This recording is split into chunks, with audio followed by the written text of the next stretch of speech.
کله داسې پېښه سوې چې په ناڅاپي یا ناببره ډول په زړه کې ویره درننوتلي تاسو داسې احساس کړی چې هماغه شیبه مرئ یا مو زړه دریږي یا مو د سر رګونه چوي یا کومه بله بده پېښه جریان لري په بدن کې یا کوم بد حالت را روان ده.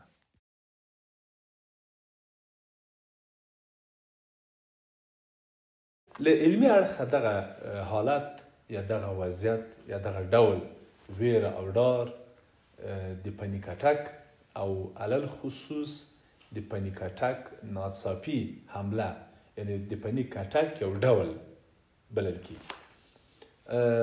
په ناڅاپي او بې دلیل ډول پیلېږي دا پېښه ستونزه دا ویره او ډار اکثرا د پنیک نښه ده. په ډیری موارد کې د پنیک نښه ده. د ای پی ای یا د امریکایانو د ارواپوهانو د ټولنې د څېړنو په اساس شاوخوا 2-3% لویان معمولا د ژوند په اوږدو کې لږ تر لږه دغه پېښې تجربه کوي. دا حملې کله کله فزیکي اړخ هم اخلي. یعنې موږ ته مراجعین وایي چې استاد نه دا یوازې ذهني وضعیت نه ده، په زړه مې ټکان وکړ، پښې مې رپېدلې وه، حمله راباندې راغله، ولوېدلم. موږ وایو بلې دا حمله فزیکي اړخ هم لري او فزیکي عکس العملونه هم فعاله کوي. په ځانګړي ډول ادرنالین هورمون زیاتوي. کله چې هغه فعاله سي یا زیات سي دغه حالت یا د زړه ټکان یا رپېدل یا د په اصطلاح د نفس تنګۍ احساس یا د زنکدن لحظه شیبه احساسول یا د زړه درېدل یا د سر د رګونو چودل یا لیوني کېدل او ډیر بد او شدید او سخت حالت تجربه کول په دغسې یو شکل راځي او تجربه کوي. نښې د زړه ناڅاپي یا چټکه ضربان یا درزا یا ټکان په ډیر چټکۍ ضربه یا ټکان کوي زړه. د ساه اخیستلو یا نفس اخیستلو سختوالی یا کله کله ننګول کېږي یعنې سختېږي، نه ویستل کېږي، ساه نه ویستل کېږي. د بدن لړزه ټول بدن لړزه کوي او کله کله شدیده خوله هم پیدا کېږي. یعنې لاس خولې کېږي، خرګونه خولې کېږي، په وچ پیلې خولې راماتېږي، د جینه خولې کېږي، دغه برخې خولې کېږي، سینې برخه خولې کېږي، ټول بدن او کله کله موضعي خوله پیدا کېږي. د مرګ یا مړه کېدو شیبه احساسېږي. یعنې زنکدن په غیر رسمي ډول تجربه کېږي. د زړه درېدل، د اعصاب یا د مغز یا د سر د رګونو درېدل، چودل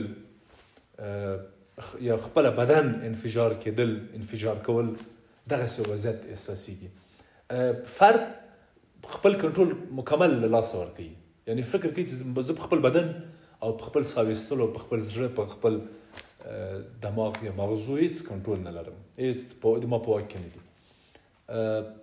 ناڅاپي ویره حتی په آرام ځای کې هیڅ پېښه نه ده، نه کوم پرواز ده، نه کومه غونډه ده، هیڅ هم نشته، اما دغسې یوه پېښه راځي، دغسې یوه پېښه ترسره کېږي. دغه نښې د ناڅاپي پنیک یا ناببره یا بې لامله پنیک نښې دي. خطر ګواښ یا منفي پایلې له بیا تکرار نه ویره چې بیا هغه حمله تکرار نشي، بیا هغه وضعیت راباندې رانشي، که دا راباندې راغی استاد هغه وضعیت نور زیاتې مرم. یا حتی کله وایي چې زه له مرګ هم نه ویرېږم استاد، مړ به شمه، خو دغه وضعیت ډېر سخت وضعیت وي، ډېر بد وضعیت وي، ډېر یعنې د نه منلو وړ او ډېره یوه بده تجربه وي. په ډېری مواردو کې اجتناب یا ډډه کېږي. فرد او شخص دغه د پنیک دغه حمله تجربه کوي معمولا له سفره، له واده، له غونډې ته تلو، له بازار ته تلو، حتی له کور نه د وتلو اقدام نه کوي، په کور کې پاتې کېږي.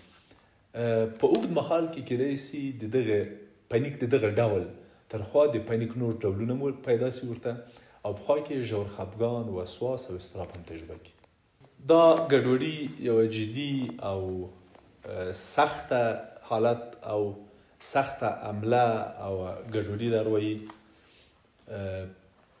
تر ټولو سخته، تر ټولو بد وضعیت په همدغو روحي ګډوډیو کې تجربه کېږي، او موږ یې درملنه تر ټولو ښه درملنه چې پیشنهادو ورته وړاندیز کوو هغه سی بي ټي ده. ځینې وخت د دارو یا دوا هم مرسته کولی شي، ډېره مرسته کولی شي په ځینې مواردو کې. خبرې ویره راکموي، د دې پیښې ویره. ژوره ساه ویستل هم مرسته کوي، او مایندفولنس شدت کموي، او که مشوره وسي او په منطقي ډول، په متواتر ډول د ډېرې مودې لپاره ارواپوه سره جلسې واخیستل سي، هغه معیوبه، هغه ناکارآمده، هغه خطا، هغه ناسم فکرونه چې انسان ته پیدا سوي او د دغو حملو لامل ګرځي، هغه له منځه لاړ سي، دا حملې پخپله له منځه ځي او ختمېږي. موږ ډېرې داسې تجربې لرو چې دغه ډول مراجعین موږ ته راغلي، وخت یې نیولی، وخت یې اخیستی، خو وروسته له څه مودو او څه جلسو او د ځینو فکرونو د اصلاح نه وروسته د هغوی حملې کمې سوي دي او وضعیت یې ښه سوی.